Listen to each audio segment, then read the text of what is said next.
What makes a mother get out of bed at 3 in the morning to check on an 18-year-old son who is perfectly fine? That's the question Lisa still can't answer to this day. All she knows is that she heard 3 words, and that she obeyed. A miracle of the Virgin Mary that began with a voice in the dark. But before continuing, leave a comment saying where you're watching from and what time it is there right now. I would love to see how far the miracles of the Virgin Mary are reaching. Do you know that kind of person who keeps life organized in folders? Lisa was like that, 40 years old, interior designer, lived in North Carolina, the kind of woman who woke up at 5:30 in the morning not because she had to, but because she liked having her coffee ready before the world started making noise. Her house was exactly what you would expect from an architect. Every piece of furniture in the right place, every color perfectly matched. That kind of environment that looks like a magazine cover, you know? Pillows aligned, frames hung at the exact height, plants she cared for with the same precision she gave to her projects. But there was one thing that didn't match anything. A statue of the Virgin Mary, small, half hidden on a shelf in the hallway, a gift from her grandmother, who had passed away almost 15 years earlier. Lisa never had the courage to throw it away, but she never paid much attention to it either. Sometimes, when she cleaned the house, she would quickly wipe the dust off it, without really looking, without thinking twice. It was just an object, a keepsake, nothing more than that. Did she believe in God? She did, in her own way. She went to Mass when she could, on Christmas, on Easter. Sometimes on a random Sunday when there wasn't much else to do. She prayed when she remembered, usually when something went wrong. But real faith, the kind that moves mountains, that she left to other people. Her life was about control, about planning, about solving things with her own hands. If she needed a doctor, she researched the best one. If she needed a lawyer, she found the most competent. If she needed anything at all, she figured it out. She didn't expect miracles. She didn't expect help from above. She expected it from herself. And until that September night, that had worked very well. Charles, her son, had just turned 18, 6 feet tall, athletic build. One of those boys who play basketball on the weekends, run in the mornings, and never get sick. Lisa couldn't remember the last time he had gone to a doctor for anything other than a routine checkup. He was healthy. He always had been. Their relationship was good.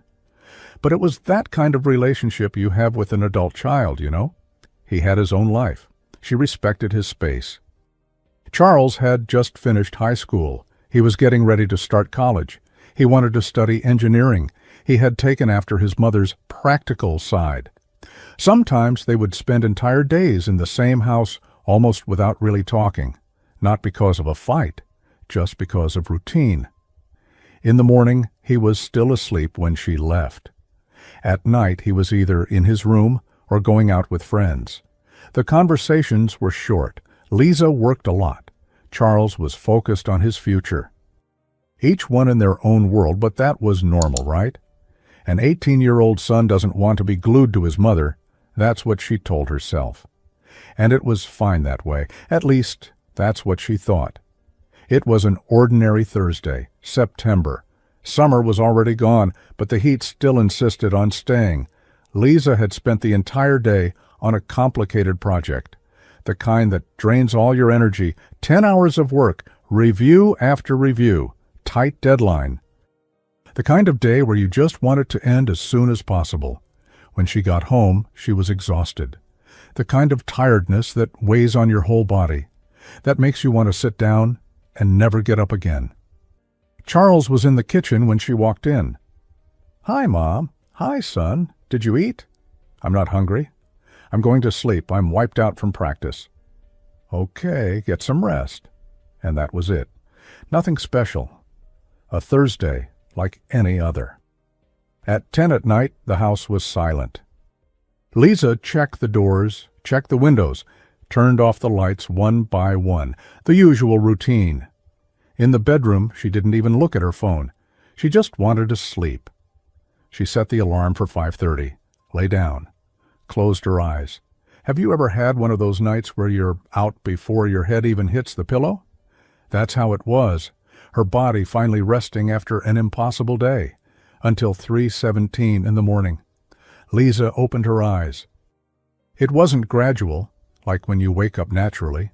It was all at once, as if someone had flipped a switch. The room was dark. Complete silence, just the sound of the air conditioner making its usual low noise. She stayed still, staring at the ceiling. Why did I wake up? Lisa turned her head to the side. There was no noise, nothing was wrong, but her heart was racing. Do you know that feeling? That feeling that something is wrong but you don't know what? It's as if the body knows something the mind hasn't discovered yet. Lisa took a deep breath. She tried to calm herself. Nonsense. It must have been a dream. You don't even remember it, but it must have been a bad dream. She closed her eyes, tried to go back to sleep, and that's when she heard it. A voice, clear, feminine, calm. It wasn't a thought, it wasn't imagination, it was a voice. In the room. As if someone were standing right beside the bed. 3 words, "See Charles." Lisa froze.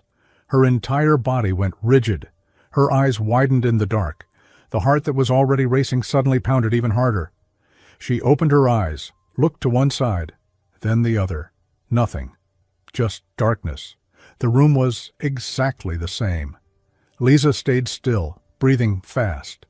It was a dream, that's all. A dream. She tried to convince herself, pulled the blanket up, closed her eyes. But her heart wouldn't slow down. And then the voice came again, stronger, clearer. "See Charles." Lisa sat up in bed all at once, her heart hammering in her chest, her hands shaking. She looked around again, searching for what she didn't even know. But there was no one there. And yet the voice had been real as the sound of her own heartbeat pounding in her ears. Charles is 18 years old. He's asleep. He's fine. He's always fine. He had gone to bed early, tired from practice. Normal. There was nothing wrong. But she couldn't bring herself to lie back down. Something wouldn't let her. Lisa stayed there, sitting, in the dark, for almost a full minute, staring at the bedroom door, trying to convince herself it was nothing, trying to ignore it. But the uneasiness only grew with every second, like a pressure building in her chest. What if... She shook her head. No, this is crazy.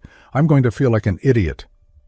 But her feet were already on the floor. Her body was already moving before her mind could protest. Her legs were already walking. Before she could really think it through, she was already in the hallway. The hallway in Lisa's house had that wooden floor that creaks in certain spots. Each step echoed in the silence of the early morning. The hallway seemed longer than usual, darker. Charles' bedroom door was at the end, closed. Lisa stopped in front of it, her heart racing, her hands sweating. She hesitated. He's fine. He's always fine. She almost went back to her room, but something wouldn't let her. Her hand went to the doorknob. She turned it slowly, pushed the door open. Charles's room was the opposite of the rest of the house. Messy, clothes on the floor, posters on the walls. It was dark, just the faint light coming from the window. The moon slipping in through the gaps in the curtain. Charles was on the bed, lying on his back, the blanket halfway off. Lisa took a step inside. "Charles?" Her voice came out lower than she wanted, almost a whisper. Nothing. "Charles, son?" Silence. She moved closer, and that was when she saw it. His lips were blue, that shade that isn't normal, that shade that means something is very wrong, and his eyes. His eyes were half open, but they weren't seeing anything, lost, empty. His whole body was stiff, shaking. Not the kind of shaking that's normal. The kind you know is wrong even without knowing anything about medicine. Lisa felt the world stop. Time froze. The ground seemed to disappear beneath her feet. "Charles!" The scream tore through the silence of the house. She ran to the bed, grabbed his face, shook him. His skin was cold. No response. Charles, for the love of God. His eyes stayed empty. His body kept shaking in that terrifying way. He wouldn't wake up. The next few minutes were a blur. Lisa screaming, trying to remember what to do. What do you do? What do you do when your child is like this? She had taken a first aid course years ago. Why, she couldn't even remember. Turn him on his side. Don't let him choke. Talk to him. Keep him safe. Her hands were shaking so badly she could barely hold the phone. The number. What was the number? 911. Right. 911. Her fingers missed twice before she managed to dial it correctly. The operator's voice sounded like it was coming from very far away. 911. What is your emergency? My son. My son is not okay. He won't wake up. He's shaking. His lips are blue. The words came out rushed, desperate. Ma'am, the ambulance is on the way. Where are you? Lisa gave the address, repeated it, confirmed it. Stay on the line. Do not hang up. She didn't hang up. She stayed there, holding the phone with one hand, holding her son with the other, talking about anything, talking to make him stay there. Charles, son, stay with me. Help is coming. Stay with me. And praying. Praying for real, for the first time in years. Please, please, please, not him. Virgin Mary, if you are listening, please, please. Tears ran down without her even noticing. The ambulance arrived in 9 minutes. They felt like 9 hours. Every second dragged, every second an eternity. She ran to open the door, shouting, pointing. In the bedroom, at the end of the hallway, the paramedics rushed in. 2 men, 1 woman, equipment in hand. Lisa was pushed aside. Ma'am, let us work. She leaned against the wall, unable to move, unable to look away. She saw everything as if she were outside her own body. The technical voices, the terms she didn't understand, the devices being connected, the fast, precise movements, and Charles there, on the bed, the son who had said, I'm going to sleep, Mom, as if it were any other night. They put him on the stretcher. Ma'am, we're taking him to the hospital. Lisa got into the ambulance without asking if she could. The hospital waiting room at 4 in the morning has a different kind of silence. It's not a peaceful silence. It's a silence of fear. There are other people there. A middle-aged man staring at nothing. An older woman praying softly. A young couple holding hands, each one with their own tragedy, each one waiting for news. Lisa was sitting in a chair, still in pajamas. The old pants she used to sleep in, the faded t-shirt. Barefoot. She hadn't even noticed. A nurse had given her a blanket at some point. Lisa didn't remember when. The blanket rested on her shoulders, but she didn't feel cold. She didn't feel anything. She could only think about one thing, the voice. Look at Charles. Where did that come from? What was that? She wasn't the kind of person who heard voices. It had never happened before. In 40 years of life, never. So what was it? Her mind tried to explain, tried to rationalize. It was a dream. It was intuition. It was the subconscious picking up on something I didn't consciously notice. But none of the explanations fit. The voice had been too clear, too real, too specific. With his name, as if someone knew him, as if someone were watching. Lisa had no answer. And there, sitting at 4 in the morning, staring at the door that led to the rooms, she realized that maybe she didn't need an answer. Maybe she just needed to be grateful for having heard it. An hour and 40 minutes later, a doctor appeared, white coat, tired but calm face, clipboard in hand. Family of Charles Miller? Lisa stood up so fast she almost fell, her legs shaky from sitting for so long. It's me. I'm his mother. The doctor stepped closer. His expression was neutral, professional. Lisa tried to read something on his face. Good news? Bad news? Your son is stable. Stable. The most beautiful word she had ever heard in her life. Air rushed back into her lungs. Her legs nearly gave out. She had to grab the chair. Is he going to be okay? "He's going to be okay, but it was close," the doctor explained. Charles had suffered a severe drop in blood sugar, severe hypoglycemia. His blood sugar levels had plummeted during his sleep. His body went into convulsions trying to compensate. Without medical attention, the consequences would have been serious, irreversible. "You arrived at the exact moment," the doctor said, "literally at the exact moment. 10 more minutes, and we would be having a very different conversation." Lisa couldn't speak, her throat tight, her eyes burning. Lisa saw Charles 2 hours later. He was in a room, awake, connected to some machines, pale, exhausted, but awake. When she entered the room, he tried to smile, that slightly crooked smile he'd had since he was little, the one that appeared whenever he wanted to reassure someone. "Mom, I really scared you, didn't I?" His voice was hoarse, weak. Lisa didn't answer. She couldn't. Her throat completely closed, her eyes overflowing. She just walked to the bed, slowly, as if she still couldn't believe he was there, alive, awake. She sat on the edge of the bed, took his hand, and hugged him. She hugged him in a way she hadn't in years. That kind of mother's hug that wraps the child entirely, that doesn't want to let go, that wants to protect him from everything. Charles froze for a second, surprised, not knowing how to react. Then he hugged her back. They stayed like that, in silence. No words were needed.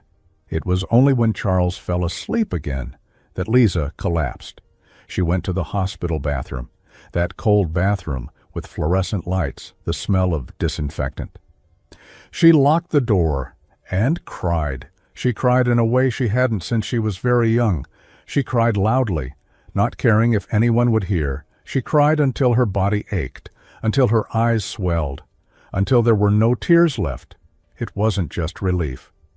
It was more than that. "I almost lost my son, my only son, the boy I raised, the one I saw being born, taking his first steps, saying his first words.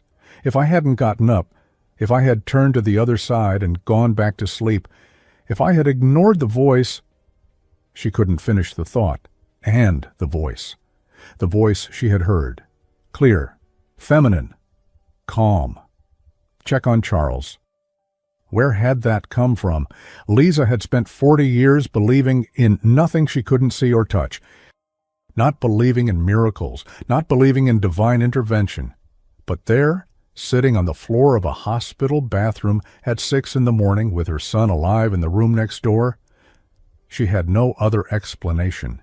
She didn't want to have another explanation. Charles was discharged 2 days later. The doctors ran every test that existed. They discovered he had a condition that had never been diagnosed. An irregularity that caused his blood sugar to drop unpredictably during deep sleep. Rare, silent, without obvious symptoms. The kind of thing you only discover when it's almost too late. But it was treatable. With medication and monitoring, he was going to be fine.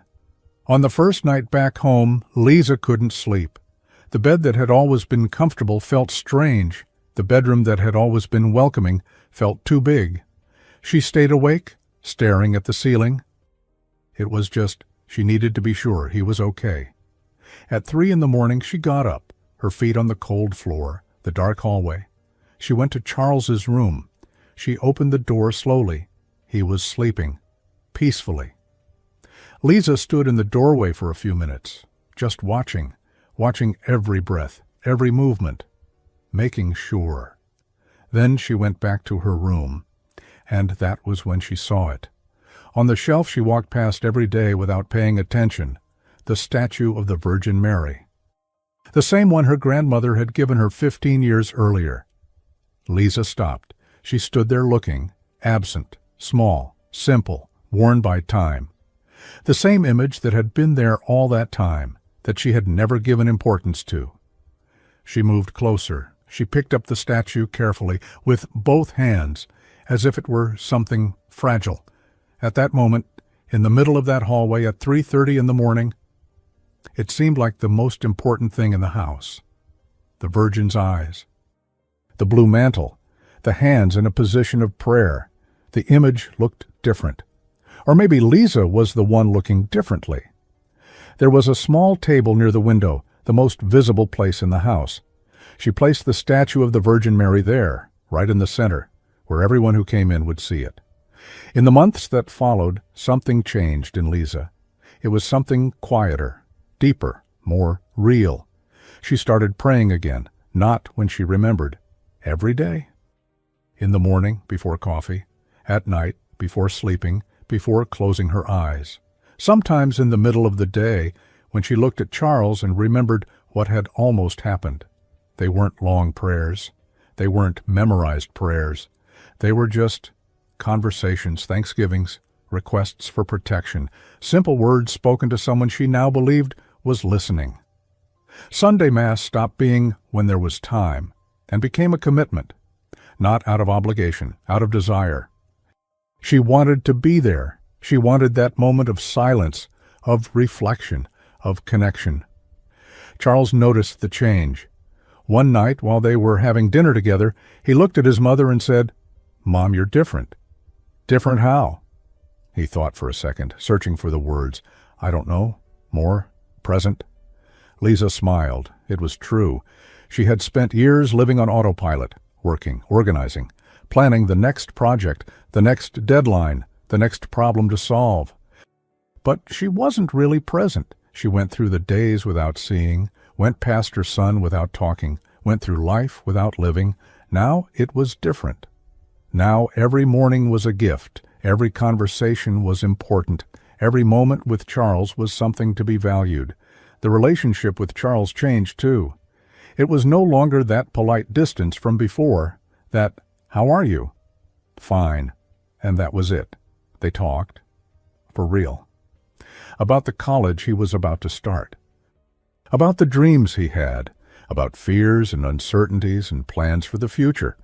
They had dinner together almost every day, even when both of them were tired. Sometimes they watched a movie together on the weekend. Sometimes they just sat on the porch and stayed in silence. But it was a good silence. A silence of those who don't need words to be together. Charles never knew exactly what his mother had heard that night, Lisa told him once. A few months later, when he asked how she had known. She told him about the voice, about the 3 words, about getting up, even thinking it was madness.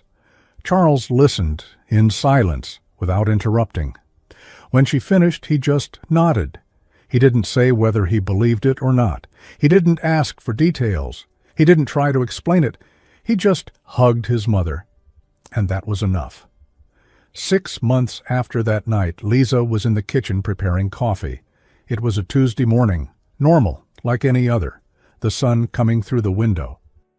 The smell of fresh coffee, the sound of the coffee maker making that familiar noise. Charles came down the stairs, wearing a sweatshirt and sneakers, backpack on his shoulders. He stopped in the kitchen, picked up an apple from the fruit bowl, took a bite. Then he went over to his mother, gave her a kiss on the forehead. "I'm going to class. See you later."